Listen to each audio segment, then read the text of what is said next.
दोस्तों अस्सलाम वालेकुम। जैसे कि हम पढ़ रहे हैं क्लास 9th की फ़िज़िक्स, उसका चैप्टर नंबर 2 हमने कंप्लीट किया है और आज हम शुरू करने जा रहे हैं चैप्टर नंबर 3 जिसका नाम है डायनामिक्स। पीछे हम पढ़ के आए हैं काइनेमेटिक्स, अब शुरू करने जा रहे हैं डायनामिक्स।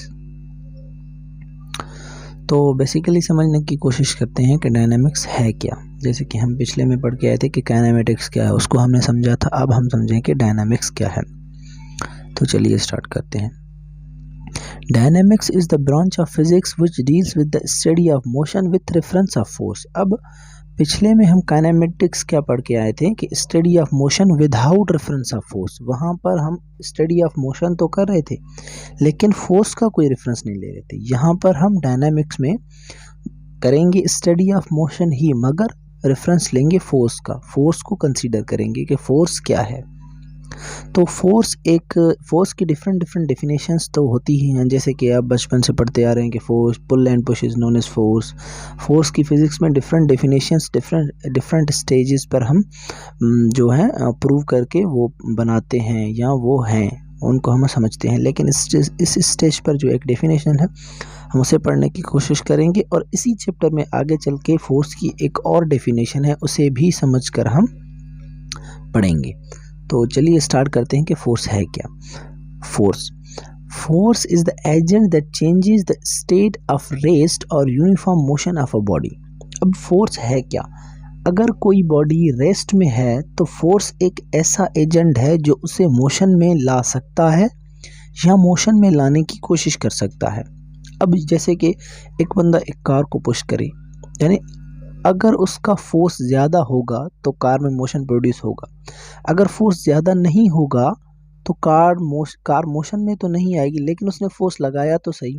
तो मतलब कि फोर्स या तो ऑब्जेक्ट को मोशन में लाएगा या उसको मोशन में लाने की कोशिश करेगा। और सेकंड वन, अगर कोई ऑब्जेक्ट ऑलरेडी मोशन में है, यूनिफॉर्म में है, मोशन में है, तो उसे रोकने की अगर कोशिश करे तो फोर्स उसे रोक सकता है या रोकने की कोशिश कर सकता है। कैसे? जैसे कि एक बंदा अगर साइकिल को रोकने की कोशिश करे, मूविंग साइकिल को, तो रोक सकता है। मगर सेम अगर एक बंदा मूविंग ट्रेन को रोकने की कोशिश करे तो वो नहीं रोक सकता, लेकिन वो फोर्स तो लगाएगा। इसका मतलब फोर्स एक ऐसा एजेंट है जो या तो मोशन प्रोड्यूस करता है किसी ऑब्जेक्ट में, या मोशन प्रोड्यूस करने की कोशिश करता है, या किसी ऑब्जेक्ट का मोशन यानी कि उस ऑब्जेक्ट को रेस्ट में लाता है या उसको रेस्ट में लाने की कोशिश करता है। तो ये है फोर्स। और इसका एसआई यूनिट जो होता है वो होता है न्यूटन। अब न्यूटन क्या है? Newton, 1 Newton is the amount of force that can produce 1 metre per second acceleration in 1 kilogram of mass. इसको समझने से पहले ये फार्मूला देख लेते हैं इसका। तो जो फोर्स का फार्मूला होता है एफ फोर्स को डिनोट करता है। F is equal to M A, where M is mass and A is acceleration. अब यानी कि किसी भी ऑब्जेक्ट का मास है, उसमें जो एक्सेलरेशन प्रोड्यूस हो रही है, इन दोनों को अगर हम मल्टीप्लाई कर देते हैं तो हमें फोर्स मिलता है। अब समझते हैं कि न्यूटन क्या है। 1 Newton is the amount of force that can produce 1 metre per second square acceleration in 1 kilogram of mass. वो फोर्स जो किसी भी ऑब्जेक्ट के 1 किलोग्राम मास, यानी कि किसी भी ऑब्जेक्ट का मास लो, वो 1 किलोग्राम होना चाहिए, उसमें 1 metre per second acceleration produce करने के लिए जितना फोर्स हमें चाहिए, उस फोर्स को हम कहेंगे कि ये एक न्यूटन फोर्स था। क्लियर? तो ये था फोर्स का कॉन्सेप्ट। उसके बाद हम आते हैं मोमेंटम पर। मोमेंटम क्या है? एक्चुअली मोमेंटम जो है वो अमाउंट ऑफ मोशन होता है कि किसी बॉडी में कितना मोशन का अमाउंट है। समझने की कोशिश करते हैं। Momentum, the momentum depends upon the quantity of mass and velocity of the object.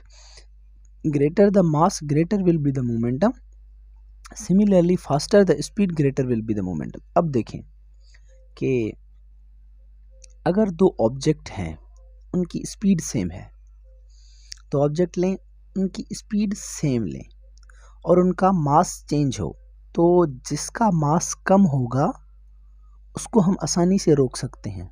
और जिसका मास ज़्यादा होगा उसे हम रोक नहीं सकते आसानी से, उसके मोशन को हम आसानी से जो है ना रिड्यूस नहीं कर सकते। क्यों? क्योंकि एक्चुअली उसका मोमेंटम ज़्यादा हो गया। मोमेंटम एक्चुअली है क्या? Product of mass and velocity.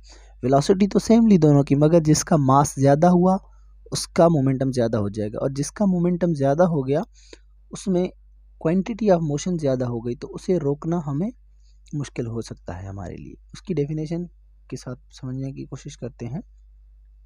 The momentum of an object is equal to the mass multiply by the velocity of that object. किसी भी ऑब्जेक्ट का मास लें और उसकी वेलोसिटी से मल्टीप्लाई करें तो ये हो जाएगा मोमेंटम। जैसे कि momentum is equal to mass into velocity, और जिस ऑब्जेक्ट का मास ज़्यादा होगा उसका मोमेंटम भी ज़्यादा होगा, जिसकी वेलोसिटी ज़्यादा होगी उसका भी मोमेंटम ज़्यादा होगा। और मोमेंटम को शो किया जाता है p से, और इसका जो फार्मूला है p is equal to M into V, mass into velocity. और इसका एसआई यूनिट जो होता है जैसे कि newton into second, newton second इसका ऐसा यूनिट होता है। तो ये था मोमेंटम। तो आइए इसको एक दो प्रॉब्लम की मदद से समझने की कोशिश। तो ये है एक प्रॉब्लम मोमेंटम पर, इसको समझने की हम कोशिश करते हैं। तो सबसे पहले एक स्टेटमेंट देखते हैं। A car of mass 800 kg is moving with the velocity of 2 metre per second, its momentum can be calculated as. अब वेलोसिटी भी दी हुई है, मास भी दिया हुआ है, हमने मालूम करनी है वेलोसिटी, मोमेंटम मालूम करना है हमने, वेलोसिटी और मास दिया हुआ है। तो वही सेम प्रॉब्लम करने का पहला स्टेप, जो गिवन डेटा है उसे भी लिखें, जो मालूम करना है उसे भी लिखें। मास दिया हुआ है, वेलोसिटी दी हुई है, हमने मालूम करना है मोमेंटम। सेकेंड स्टेप फार्मूला लिखें। मोमेंटम का formula p is equal to M into V, mass into velocity. इसमें फार्मूला में वैल्यूज पुट करें, 800 मल्टीप्लाई बाय 2, ये हो जाएगा 16 kilogram metre per second square. This momentum of the car is 16 metre per kilogram per metre square. तो ये हो गया इस कार का मोमेंटम। उसके बाद सेकेंड प्रॉब्लम है कि A 60 kg object is moving with the velocity of 5 meter per second. What is the momentum? वही सेम स्टेप, डेटा हमें मिली हुई है, मास मिला हुआ है, वेलोसिटी भी मिली हुई है, मोमेंटम हमने मालूम करना है। तो स्टेप 2 फार्मूला लिखें, वही formula p is equal to M into V, formula में वैल्यूज पुट करें, 60 मल्टीप्लाई बाय 5, तो मोमेंटम होगा 300। तो ये थे दो प्रॉब्लम। उसकी मदद से हमने मोमेंटम को समझने की कोशिश की कि मोमेंटम होता क्या है। Actually momentum is the quantity of motion present in a body is known as momentum. ये भी मोमेंटम की डेफिनेशन होती है। उसके बाद होता है momentum in terms of force. अब फोर्स की टर्म्स में मोमेंटम को हम समझने की कोशिश करेंगे कि फोर्स के टर्म में मोमेंटम क्या होता है। We can also say that the change in momentum is equal to the force multiplied by the time interval for which it is applied. तो एक्चुअली में चेंज इन मोमेंटम, जो momentum में change आता है ना, उसे भी हम फोर्स कहते हैं कि ये भी फोर्स है, मगर कैसे उसे हम प्रूव करेंगे, प्रूव करके उसे हम फिर समझने की कोशिश करेंगे कि इसे हम फोर्स क्यों कहते हैं। Suppose consider a body of mass m, किसी भी बॉडी को ले, इसका मास m है, moving with the velocity of v I, initial velocity है, a force F acts on the body to produce acceleration A. Therefore, the final velocity after the time will be Vf. अब कोई भी एक body है, उसका मास है m, Vi उसकी initial velocity है, Vf उसकी फाइनल वेलोसिटी है, और A उसकी एक्सेलरेशन है। तो इसका जो इनिशियल मोमेंटम होगा वो क्या होगा? Note that if p is equal to M V, momentum क्या होता है? p is equal to M into V, mass into velocity. m mass है यहाँ पर, वो कांस्टेंट है, दोनों ऑब्जेक्ट में m हो गया कांस्टेंट, तो वेलोसिटी चेंज होगी। वी आई एक इनिशियल वेलोसिटी होगी, एक फाइनल वेलोसिटी होगी। तो जब वी आई हम लेंगे तो उसके हिसाब से जो मोमेंटम होगा, मोमेंटम 1, उसे हम लेंगे मोमेंटम 1, जो होगा p1 is equal to M mass constant V I initial velocity. एक लेंगे इनिशियल कंडीशन पर मोमेंटम, दूसरा लेंगे फाइनल कंडीशन पर मोमेंटम, तो वो होगा वी पी एफ यानी कि फाइनल मोमेंटम, और उसमें भी मास वही होगा m, मगर उसकी वेलोसिटी जो हो जाएगी वो हो जाएगी वी एफ, क्योंकि वो फाइनल कंडीशन पर हमने लिया है। उसके बाद हम जब आएंगे तो एंड चेंज इन मोमेंट। अब चेंज इन मोमेंटम, किसी भी चीज़ का अगर हमने चेंज मालूम करना होता है तो कैसे मालूम करते हैं? वही के फाइनल माइनस इनिशियल, तो फाइनल मोमेंटम, अब फाइनल मोमेंटम हमारे पास क्या है, m into V F, mass वही कांस्टेंट, वेलोसिटी फाइनल, और इनिशियल मोमेंटम क्या है, m इंटू वी आई, इनिशियल वेलोसिटी इंटू मास वही सेम कांस्टेंट।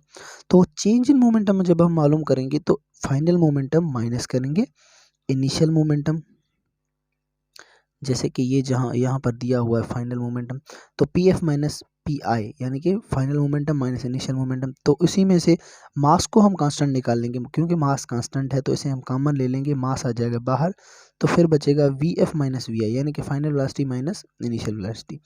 अब ये हो जाएगा कि P F minus P I is equal to M into V I minus V F, divided both side by the T, दोनों side T पर से divide कर देंगे, तो ये हो जाएगा V F minus P F minus P I upon T is equal to M into V F minus V I upon T. तो ये क्या बन गया कि P F minus P I upon T, ये हो जाएगा चेंज, ये हो जाएगा change in momentum with respect to time. तो इसे हम लिख सकते हैं कि ये चेंज इन मोमेंटम है। Since rate of change of velocity is acceleration, और ये क्या हो जाएगा, रेट ऑफ चेंज ऑफ ये वेलोसिटी यानी कि वी एफ माइनस वी आई अपॉन टी यानी कि change in velocity with respect to time, क्या हम पीछे पढ़ के आए हैं, इसकी डेफिनेशन ये हो जाएगी एक्सेलरेशन। तो इसकी जगह पर हम ए लिख सकते हैं, इसकी जगह पर अगर ए लिख सकते हैं तो ये मास पहले ही पड़ा हुआ है, इसकी जगह पर आ गया ए, तो ये हो जाएगा एम ए, और ये हो जाएगा चेंज इन मोमेंटम।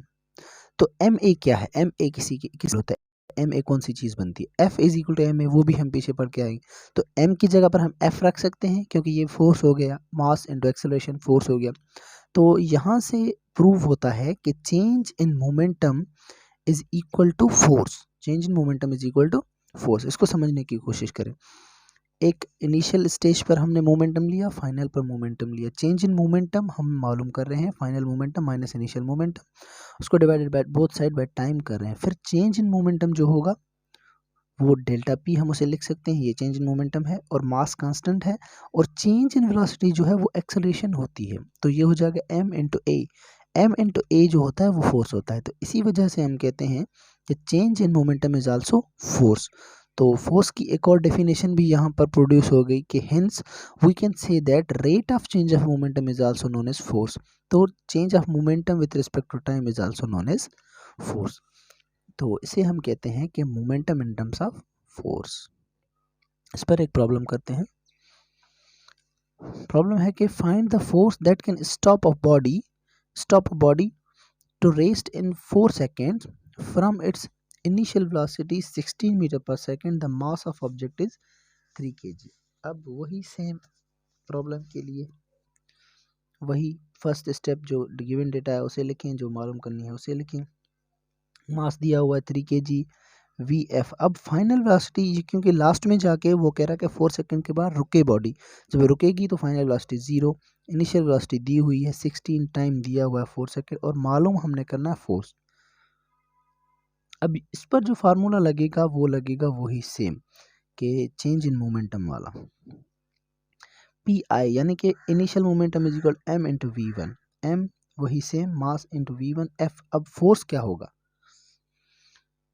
पीछे हम जैसे पढ़ के आए कि हमने यहाँ पे फोर्स मालूम करना। अब फोर्स क्या होता है, एक्चुअली में जो फोर्स होता है वो हमारा, हम पीछे पढ़कर आए कि force is equal to initial momentum minus final momentum, final momentum minus initial momentum upon time, time दिया हुआ है, हमने इनिशियल मोमेंटम और फाइनल मोमेंटम मालूम करना। अब इनिशियल मोमेंटम कैसे मालूम होगा, मास तो वही सेम है बॉडी का, तो इनिशियल मोमेंटम मालूम करने के लिए उसी मास को इनिशियल वेलोसिटी से मल्टीप्लाई करेंगे, और फाइनल मोमेंटम मालूम करने के लिए उसी वेलोसिटी को यानी कि वी एफ फाइनल वेलोसिटी से मालूम कर मल्टीप्लाई करेंगे।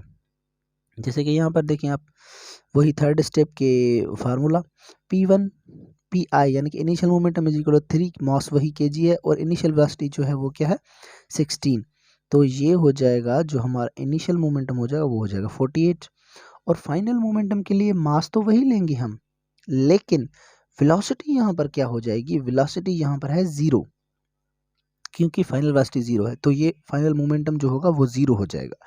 अब इस फार्मूला में हम पुट करेंगे values, f is equal to p F minus यानी कि final momentum minus initial momentum upon time. तो फाइनल मोमेंटम हमें मिला 0 माइनस 48 जो हमें इनिशियल मोमेंटम मिला डिवाइडेड बाय 4 जो हमारा टाइम है। इसको सिंप्लीफाई करेंगे तो हमें फोर्स जो मिलेगा नेगेटिव 12 न्यूटन, नेगेटिव 12 न्यूटन। अब नेगेटिव साइन क्या शो कर रही है यहाँ पे, Thus 12 newton force is required in opposite direction to stop the body.